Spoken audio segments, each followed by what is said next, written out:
Hey everybody, welcome to Futurama Dive, episode 2. I just want to say thank you to the new subscribers. Along with my love of Futurama, you following me is why I'm going to continue making videos. And with that being said, as you can see, I jazzed things up a bit. I made myself a Fry costume, and I added a background. That's actually a shot from the Godfellas episode. Now let's start the show! Futurama, Season 1, Episode 2, the series has landed. The acclaimed animated science fiction sitcom, created by Matt Groening, opens its universe with a premise that blends humor with a deep sense of wonder about the future. The series begins with a novel approach to storytelling, where the 20th century protagonist, Philip J. Fry, is cryogenically frozen and wakes up in the year 2999. This futuristic setting serves as a backdrop for the show's exploration of society, technology, and human nature. The second episode of the series expands on the initial premise by introducing additional layers to the show's world and its characters. In this episode, we see the continuation of Fry's adjustment to his new reality and further exploration of the universe in which he now finds himself. This episode also maintains the humorous and satirical tone established in the pilot. Now, this episode is pretty good, but it's not one of my favorites. It serves more as a vehicle for character introduction, but delves deeper into the societal structures and interactions of the 30th century. Now, let us begin the episode. We open up on the Planet Express building. We cut to the professor, and he's getting ready to show the Planet Express crew the new commercial. Good work, Evans. You've got a future around here. Thank you, sir. Planet Express. Our crew is replaceable. Your package isn't. Fry asks if there are really birds like that. The professor says no, it's just a cheap special effect. And then proceeds to make breakfast, using organic eggs, of course.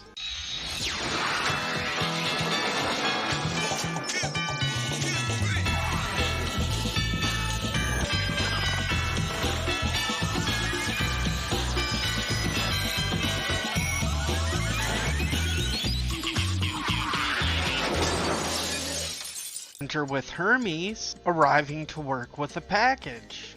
As we cut to Fry, complaining about the absurdities of caffeinated bacon and baconated grapefruit, not to mention Admiral Crunch. Leela tells him you could always try some Archduke Chocula. The professor then begins to introduce Hermes to the new crew. Okay, so here we are going to stop for a minute and talk a little bit about Hermes, to set him up moving forward throughout the season. In the second episode, Hermes Conrad is introduced as the Planet Express bureaucrat, who manages the company but also provides valuable insights into his character through his role in the company. Hermes Conrad is portrayed as the diligent and fastidious bureaucrat responsible for the administrative operations of the Planet Express. His character is defined by several distinct traits. Meticulousness and efficiency. Hermes' primary role in the episode highlights his obsession with bureaucracy and adherence to regulations. His meticulous nature is evident in his focus on his concern for compliance with protocols. This attention to detail underscores his commitment to order and efficiency, which contrasts sharply with the more chaotic and improvisational approach of other characters. Authority and frustration. As the administrative overseer, Hermes exhibits a sense of authority and responsibility over the mission's logistics. His frustration with the lack of structure and organization among the crew reflect his desire to maintain control and ensure everything runs smoothly.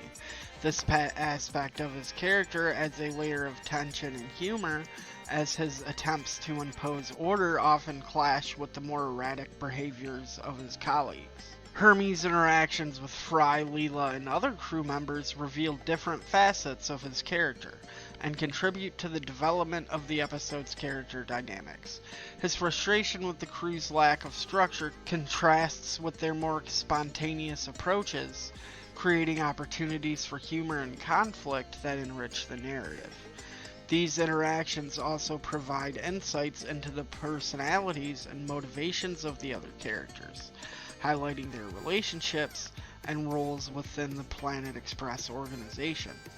Okay, so that pretty much sums him up for the entire first season, so let us continue with the episode. Hermes has received a package and needs the ship's captain to sign for it.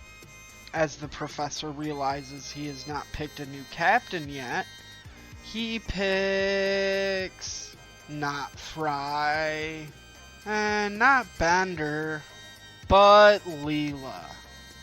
Fry and Bender are disappointed.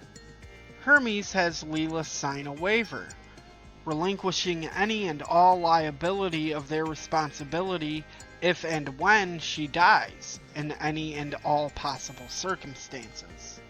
Okay, Captain. This is just a standard legal release, protecting Planet Express from lawsuits in the event of the unforeseen. Death by airlock failure. Death by brain parasite. Yeah. Death by sonic diarrhea. Oh, you don't want that. We then cut to the professor telling Fry that as the new delivery boy, he's going to need a physical. He then proceeds to introduce him to Dr. John A. Zoidberg. Okay. So like Hermes, I'm going to go over a little bit about Dr. Zoidberg to set him up for the rest of the season. And oh, don't you worry, I'm going to do it with Amy too. And you bet on episode 4 I'm going to do it with Zap and Kith. And I'm still looking for an episode to do it with the professor.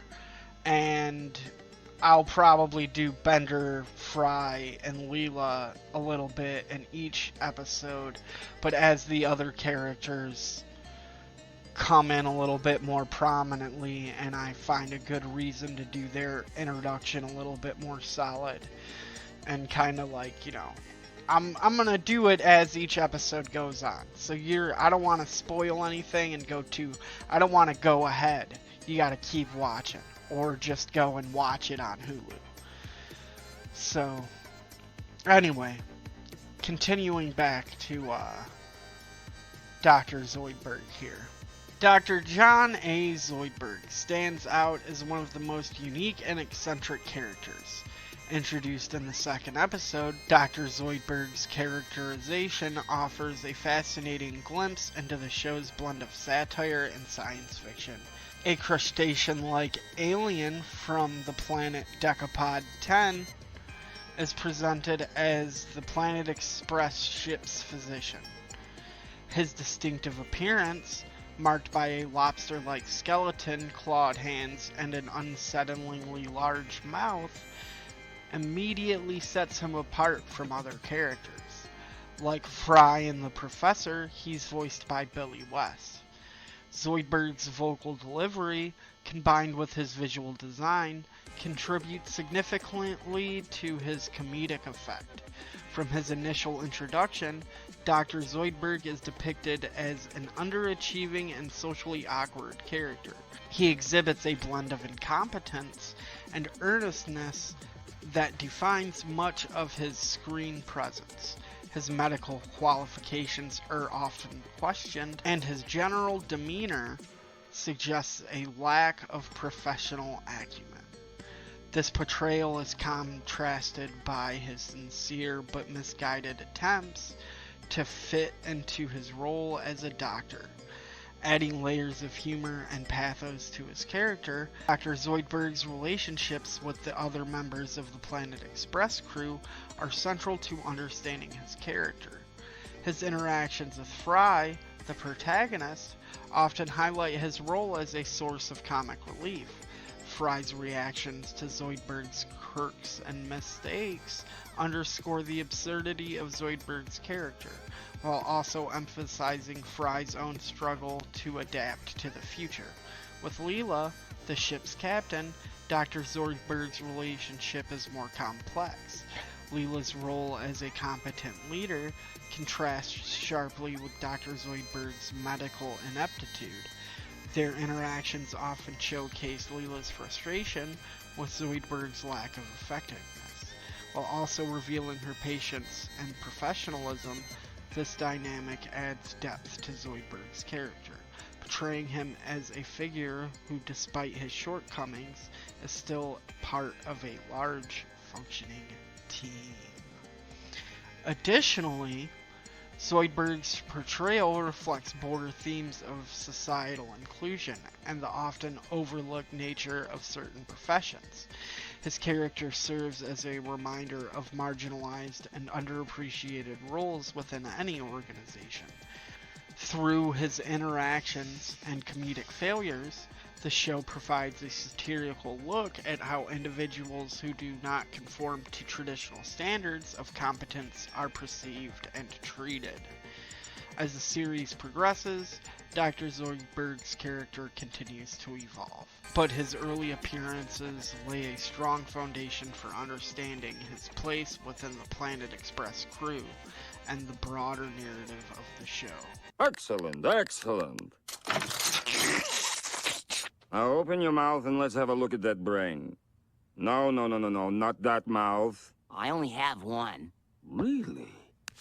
Young lady, I'm an expert on humans. Now pick a mouth, open it, and say... What? My mother was a saint! Get out! Phew, this is gonna be a long episode. I still got one for Amy. Moving on. We cut to Leela, Amy, and the professor trying to twist Bender's head off, as Bender is filthy and in need of a good cleaning. As Amy begins cleaning Bender, she asks if it hurts. As she stabs Leela's eye with the cleaning pick, he says a little. Zoidberg told Fry he was as healthy as a crab, and proceeds to ask the professor if he can go into space now. The professor says as soon as they are finished cleaning Bender. The professor then begins to introduce Fry to Amy Wong, the crew's intern, and the professor's lab assistant. And let's be real, he only keeps her around because she's the same blood type. But anyway, here we are, another character introduction. I'll try to keep this one as brief as possible, and we'll dig a little bit deeper at the end of the episode.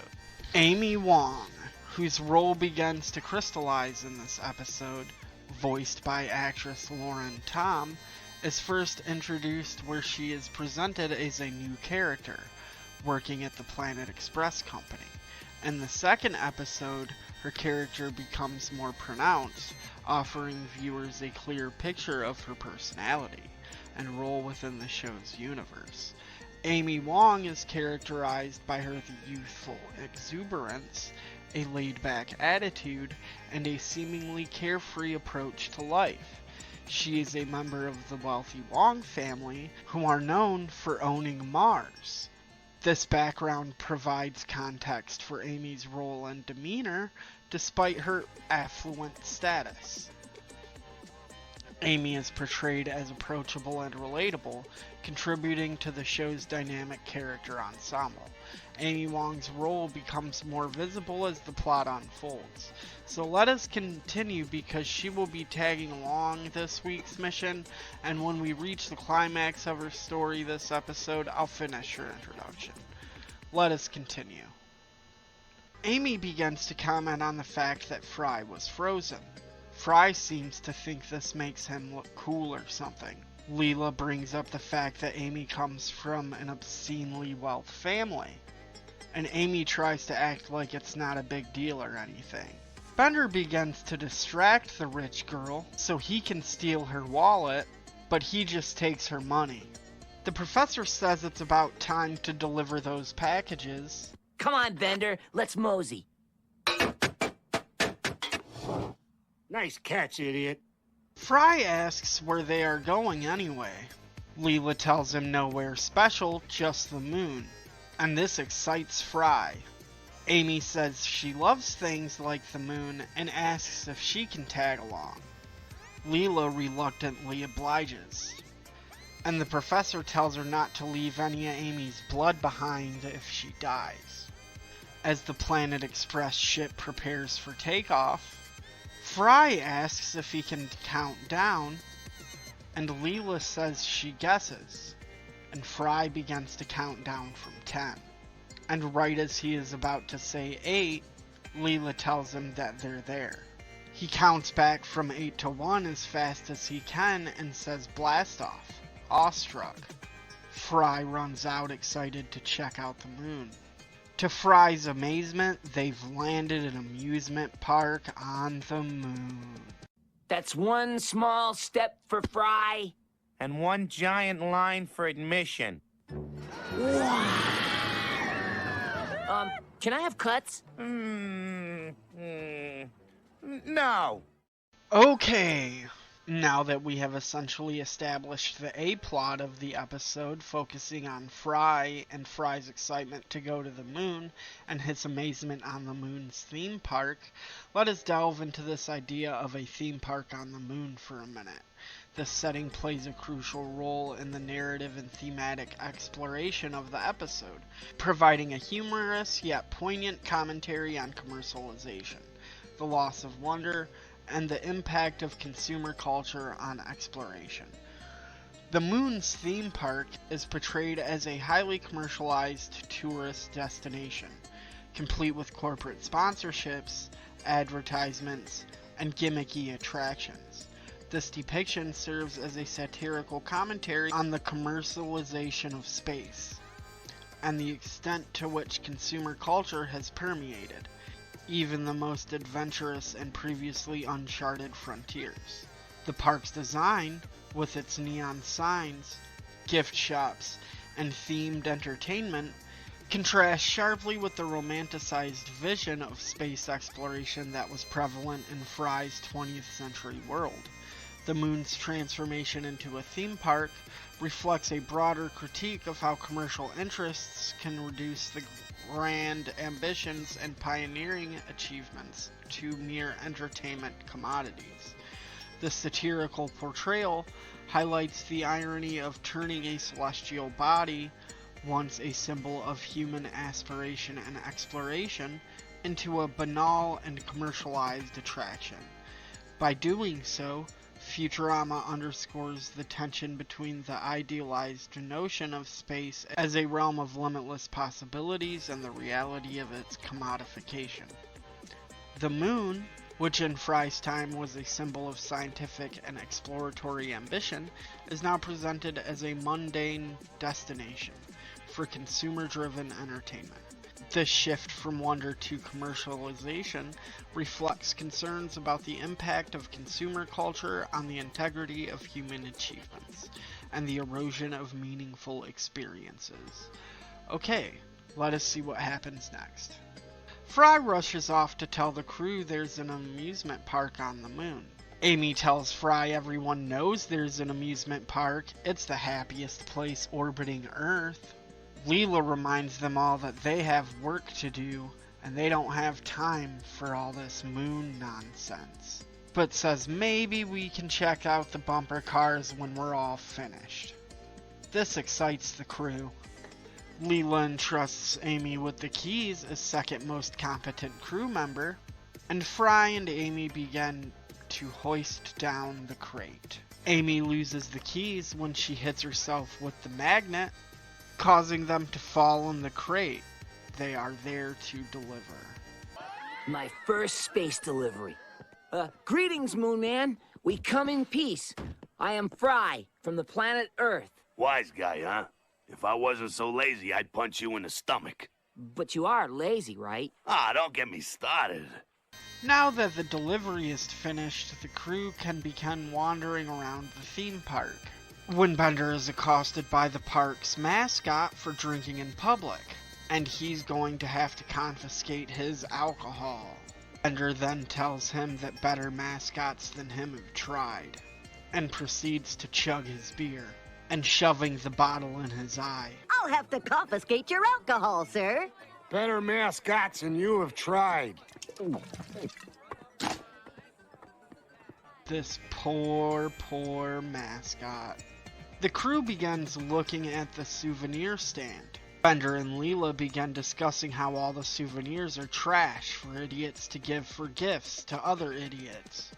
When Fry, a known idiot, comes around the corner with gifts for everyone, and proceeds to slap a magnet on Bender, causing him to dance around and sing folk songs. Fry removes the magnet, and Bender explains that magnets screw up his inhibition unit.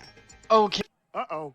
How many roads must a man walk down before you... So I love this part about Bender, so just to do it for the sake of doing it, we are going to talk about the fact that Bender clearly has dreams to become a folk singer, because this will come up in the future. Bender Bending Rodriguez, the show's charismatic and often irreverent robot, reveals an unexpected aspiration, his desire to become a folk singer. This subplot not only adds a layer of humor to the episode, but also provides deeper insights into Bender's character. Bender's ambition to pursue a career in folk music is introduced as a subplot during the crew's mission to the moon. His interest in folk music, a genre traditionally associated with human emotional expression and storytelling, contrasts sharply with his otherwise self-centered and hedonistic personality. This unexpected ambition serves as a source of humor, but also highlights a more nuanced aspect of Bender's character. Bender's desire to become a folk singer is depicted through his enthusiastic attempts to perform and his interactions with the other characters. His interest in the genre reflects a comedic juxtaposition between his mechanical nature and the emotive, aspiring to engage in a form of art that is deeply rooted in human experience. Bender's ambition to be a folk singer reveals several facets of his character. Primarily, it underscores his desire for recognition and validation. Despite his often abrasive and self-serving demeanor, Bender's pursuit of a career in folk music suggests a deeper need for self-expression and acknowledgement. This desire contrasts with his usual focus on self-gratification and material gain. Adding complexity to his character, the interactions between Bender and the other crew members regarding his musical aspirations further illuminate his character dynamics. His enthusiasm for folk music often leads to humorous situations, as his fellow crew members react with varying degree of interest, skepticism, and amusement. For example, his reactions to Bender's performances reflect a blend of support and bewilderment, highlighting the contrast between Fry's more earnest idealism and Bender's flamboyant personality. Bender's ambition to be a folk singer contributes to the episode's thematic exploration of identity and self-expression. His pursuit of a career in music, despite being a robot with no apparent emotional depth, symbolized the broader theme of finding one's place and expressing oneself in a complex and often contradictory world. This desire highlights the notion that self-expression and the quest for recognition are not limited to organic beings, but can also be part of a robot's journey to understand and assert its identity. Bender's aspiration to become a folk singer serves as a multifaceted subplot that enriches the episode's narrative and thematic dimensions. His desire to engage in a form of art, traditionally associated with human emotion, highlights both the humor and complexity of his character, by juxtaposing Bender's mechanical nature with the emotive qualities of folk music. Okay, hopefully we get to explore this more in the future. Hint, hint, we definitely will. Let us continue with the episode. Dwellers on the moon, we carry a harpoon. They check out all the attractions. Why does a moon rock taste better than an earth rock?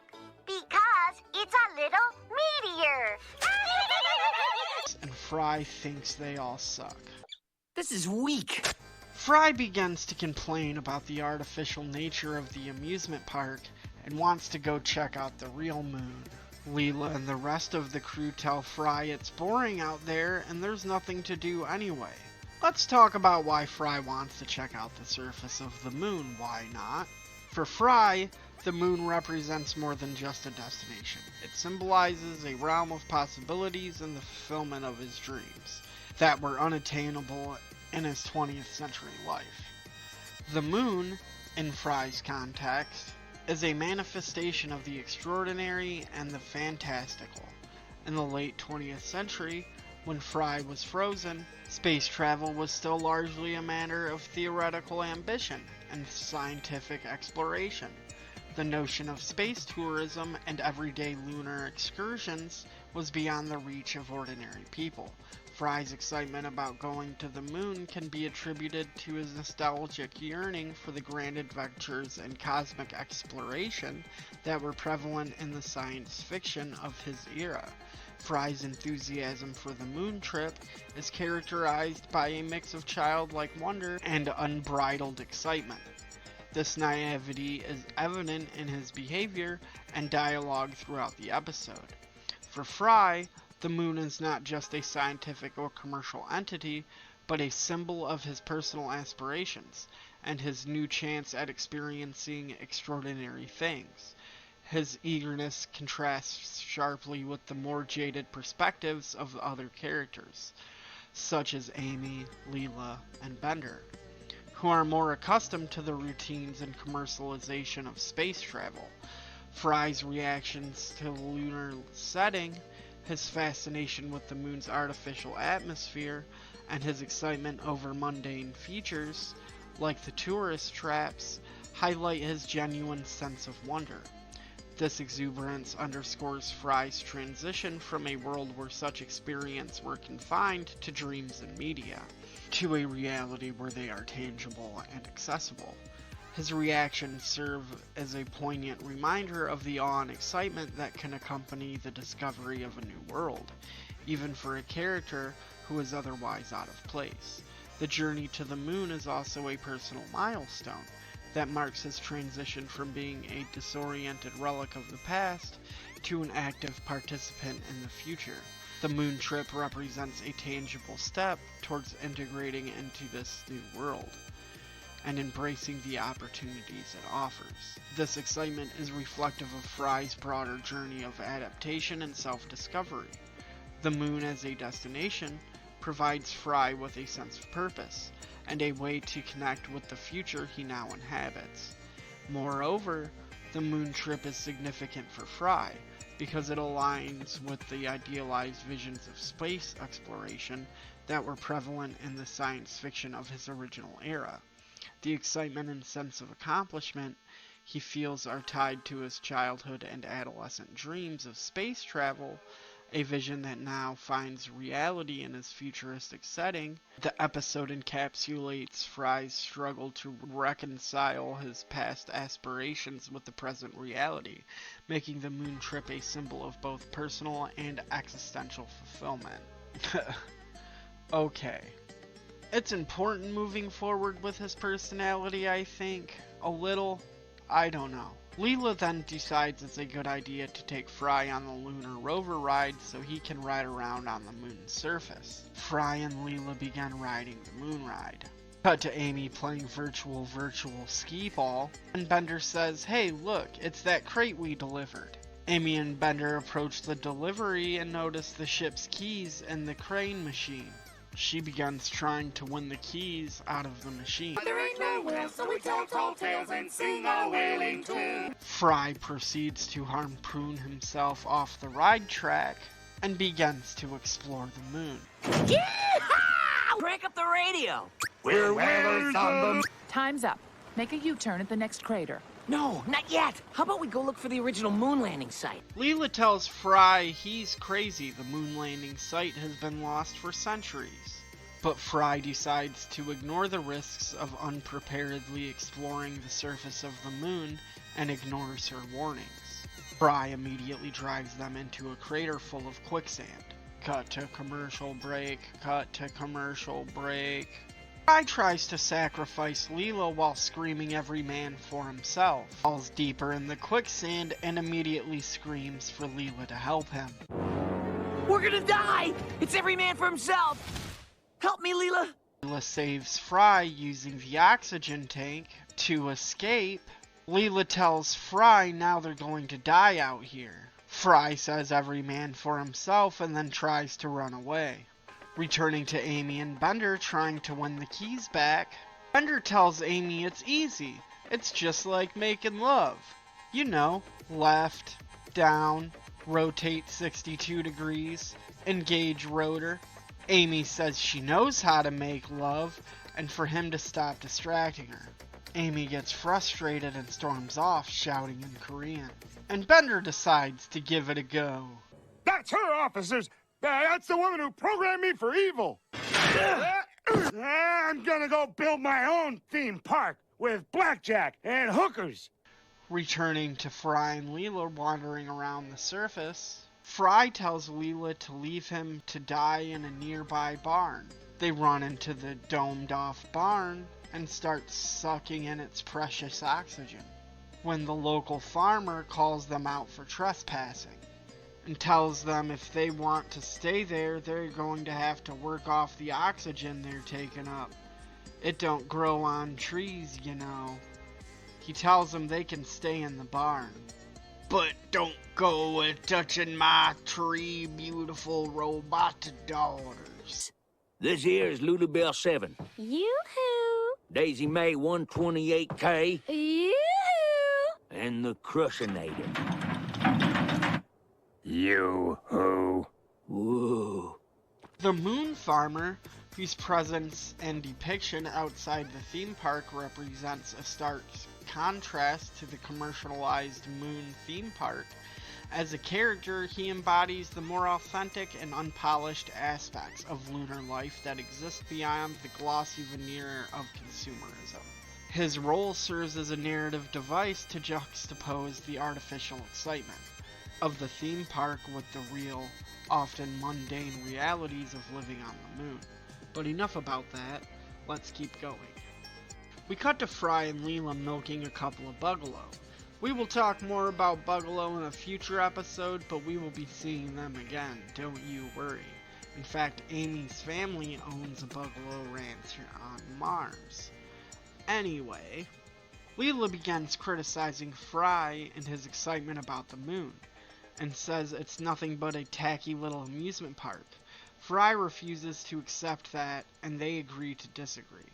When all of a sudden, they hear a gunshot. It seems it's Bender and he's in trouble, as he's made his way with the robot daughters. And Fry asks if he touched the Crushinator. And Bender says of course not. A lady that fine, you gotta romance first.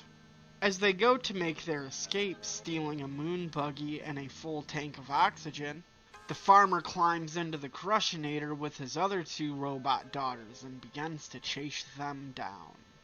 After a crazy chase scene, they make their escape, losing a wheel from the buggy in the process. Fry points out the dark side of the moon is coming. Hey, cool! Dark side of the moon! Nightfall's coming. Hurry, before we freeze! What do you mean we, mammal? Oh dear, I really ought to do something. But I am already in my pajamas. As they continue to run away, Fry notices the lost original lunar lantern from his time off in the distance. Leela tells Fry they need to get in as soon as possible so they don't freeze to death. Come on, let's go. Fry, look around. It's just a crummy plastic flag and a dead man's tracks in the dust. For Bender, huh? Fine. I'll go build my own lunar lander with blackjack and hookers. In fact, forget the lunar lander and the blackjack. Screw the whole thing. Fry begins to apologize to Leela for being so excited about the moon and almost getting them killed. I never told anybody this, but 1,000 years ago, I used to look up at the moon and dream about being an astronaut. I just didn't have the grades. Fry, look. It really is beautiful. I don't know why I never noticed before. The discovery of the lunar lander by Fry and Leela serves as a pivotal narrative moment that encapsulates the key themes and character dynamics. This episode shifts focus to a more earnest and adventurous subplot involving the search for the lunar lander, a remnant of humanity's earlier space exploration. The lunar lander, an iconic symbol of early space exploration, represents a tangible connection to humanity's pioneering spirit and scientific achievements. The lander is more than just a piece of space equipment. It symbolizes the contrast between the commercialized spectacle of the moon's theme park and the genuine spirit of exploration. Fry's quest to, and forcing Leela to locate the lunar lander, is a central element of the episode, providing a focus for their character development and thematic engagement. Now let us wrap things up. As Bender went back for the Crushinator, the farmer has caught back up to him, when Amy shows up with the Planet Express ship to save the day. Not the magnet! No! No! No! Uh-oh. Wee-hoo! She'll be coming round the mountain when she comes. She'll be coming round the mountain when she comes. I'll kill you, Amy. Oh, dang it! And there you have it, the second episode of Futurama. So, I'm gonna wrap this up because I want to give a bunch of information out, like a couple more speeches I want to do, and then I'm gonna wrap up the episode. Amy's involvement in the plot highlights several aspects of her character. As a young and relatively inexperienced intern at Planet Express, she brings a sense of enthusiasm and curiosity to the crew's lunar adventure. Her role contrasts with that of the more seasoned crew members, such as Leela and Bender. Amy's interactions with these characters provide insight into her personality and her place within the team. One notable aspect of Amy's contribution in this episode is her willingness to embrace new experiences. Her excitement about the lunar visit underscores her adventurous spirit and eagerness to explore the futuristic world around her. This trait aligns with the show's broader themes of discovery and adaptation to an ever-evolving future. Amy Wong helps to flesh out the diverse and multifaceted world of Futurama, adding depth to the show's exploration of future society and human nature.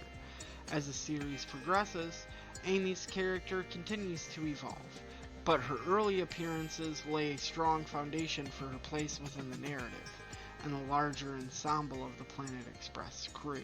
The relationship between Philip J. Fry and Taranga Leela is a central dynamic that drives much of the show's narrative and emotional depth. Their evolving relationship offers a nuanced exploration of companionship, trust, and personal growth.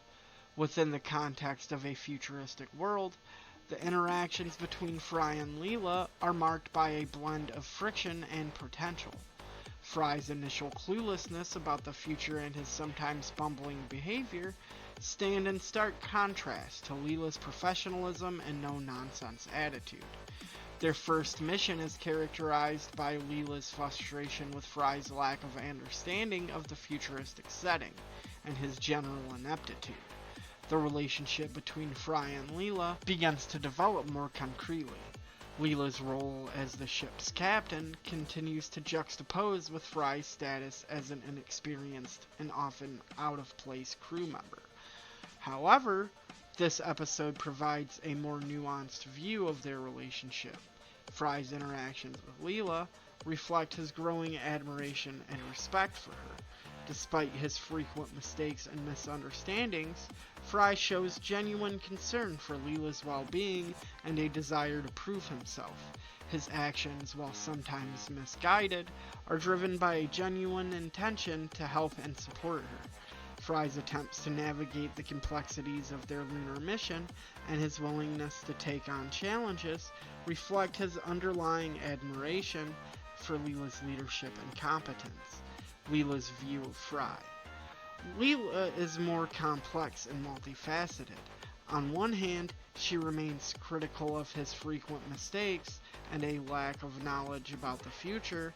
Her frustrations with Fry are evident in her attempts to guide him and mitigate the consequences of his blunders. Leela's role as a leader requires her to balance patience with authority, and Fry's actions often test her ability to manage both. On the other hand, Leela's interactions with Fry also reveal a growing sense of empathy and understanding. Despite his shortcomings, Fry's earnestness and willingness to contribute are qualities that Leela begins to appreciate. The episode subtly hits at the potential for a deeper connection between them, as Leela's frustration is tempered by a recognition of Fry's genuine desire to fit in and make a positive impact. But that's enough about that. So there you have it, folks, the second episode of Futurama Dive. Don't forget to like and subscribe. Until next time, when Bender and Fry get an apartment together and the shenanigans ensue. 30th Century Fox.